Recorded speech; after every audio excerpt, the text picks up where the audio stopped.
Councillor এইখানকার, কিন্তু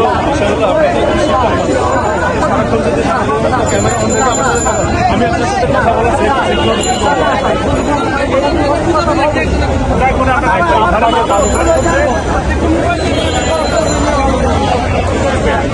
হয়েছে কি ওরা সচিবালয়ে যেতে চায় কি কারণে?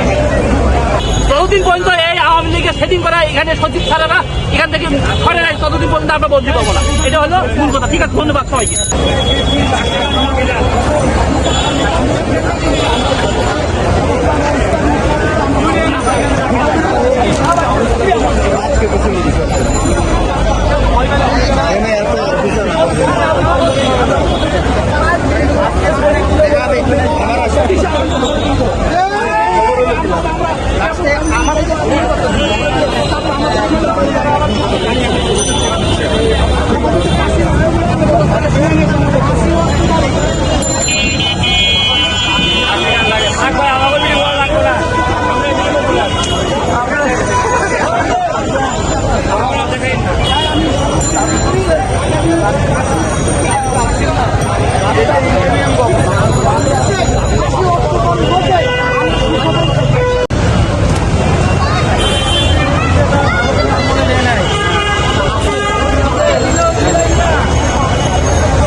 বদলির দাবিটা দীর্ঘদিনের দাবি। ঠিক আছে, এইভাবে আমরা দীর্ঘদিন থেকে সচিবালয়ে ঘোরাঘুরি করতেছি। ঠিক আছে, 6 বছর থেকে এই বদলি করতে করতে আমাদের জুতা কয়েক জোড়া ক্ষয় হয়ে গেছে। এখন আর আমরা কোনো ওই কর্মকর্তার আশ্বাসে কোনো বিশ্বাস পাই না। ঠিক আছে, এটা হলো বাস্তব কথা। এনাদের এই বলে এক সপ্তাহ পর আসবেন, ওগুলো আবার ওই পূর্বের কথা ওনার ভুলে যায়। এভাবে অনেক কর্মকর্তা আবার ট্রান্সফার হয়ে যায়, আবার নতুন করে খোলা লাগে। এভাবে কত বছর টানবো আমরা? আমাদের ওই 12,500 টাকায় যুদ্ধ চাকরি করে আমাদের কিভাবে আমরা নিজের সংসার চালাই বা নিজে চলি কিভাবে? আজকে আন্দোলনটা কি নিয়েছিল?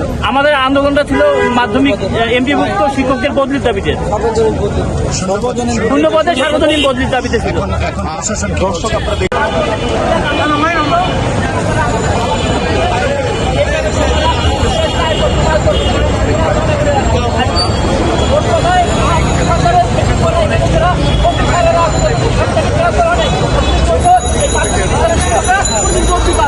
এটা আমি দীর্ঘদিন এই সচিবালয় ঘুরে আমার বাস্তব অভিজ্ঞতা থেকে বললাম। আমি আবার আমরা ঢাকার আসবো।